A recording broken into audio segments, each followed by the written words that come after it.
Good morning, everybody. It is January the 19th of 2024, and I'm coming at you from my partner's cabin west of Edmonton here. And I decided I'm going to do a video today about finding myself, or not finding myself, as the case may be. During my introductory video to the channel the other day, I kind of tripped into an idea of with everything going on in my life right now, should I be finding myself? And so I want to talk a little bit about that this morning. So I thought today I'd take a few minutes just to talk about finding yourself. And the reason why I want to talk about it is, I'm in progress of a separation and some pretty major life changes for myself. And this is one of those times that people call eat, pray, love moments, where, something big, transformational, midlife comes up, and everybody in the movies, anyway, leaves their six-figure Manhattan advertising job to go to Bali to find themselves. And, okay, good movie, that's fine. And for some people, that might be something that is beneficial, or some sort of variation on that might be beneficial.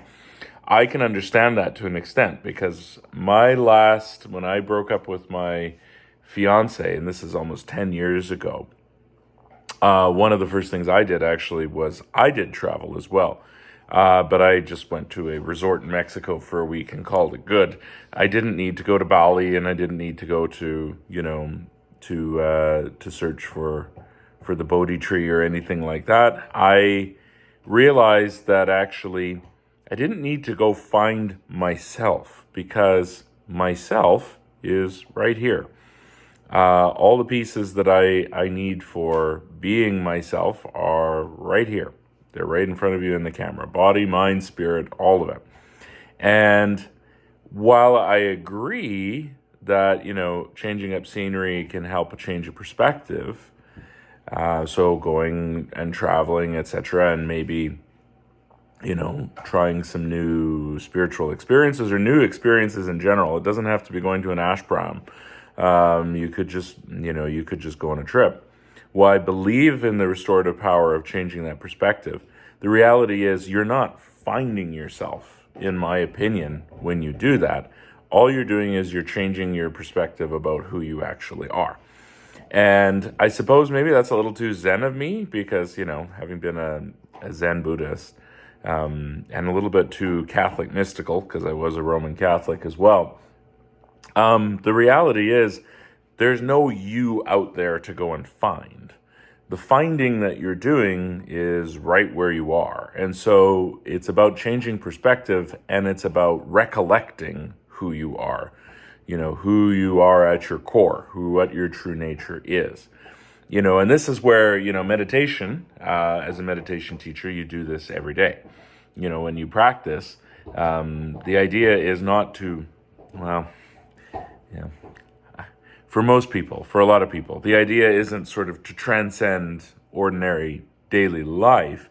It's actually to sit in ordinary daily life where you're at, to touch the core nature of yourself, as it is underneath all the different pieces that come up, emotions and things that are going on in life, to sit with that, and to find your true nature in that state of wherever you're at.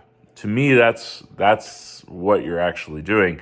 So you're not finding yourself. You're just reconnecting with yourself. You're recollecting with yourself. You're renewing that connection with who you are at your core being. And so that's why I'm not a huge fan of frankly, the industry that's come up around going to find yourself, right? I'm all for having retreats, and I'm all for going on pilgrimages and vacations and all those sorts of things. Don't get me wrong. Because yes, they can help change your perspective on things. I had that. I went to South America. I did an ayahuasca retreat down at Nicas, outside of Cusco, in Peru, again, about 10 years ago. it changed my perspective on who I was. I wouldn't say that I went and found myself. I went and reconnected with myself. I went and recollected, who I was under some of the baggage and crap that had been accumulated onto me for quite some time. And so that's my perspective on finding yourself. But yeah, I'm not a huge proponent of going with the purpose of finding a you that isn't there already somewhere out there, because it's a fruitless exercise. You can spend thousands and thousands and thousands of dollars of looking externally for the you that you think you should be. But the reality is the you that you should be is been with you the whole time. And so the exercise in terms of perspective isn't about going external, it's about going internal. And it's about making that reconnection. And like I said, there's different ways that you can do that. And travel is one of them. And meditation's another. And there's lots of different ways to achieve that. But I'm very cautious and very skeptical about the notion of finding an external something that you aren't already somewhere else. It's really about finding who you are now. And so that's my perspective. Maybe that's not particularly profound. I don't know that it's particularly profound. I've never bought into the going to find oneself outside. It's like I said, to me, it seems like a bit of a fruitless exercise when the you that you want to be is actually right where you are right now.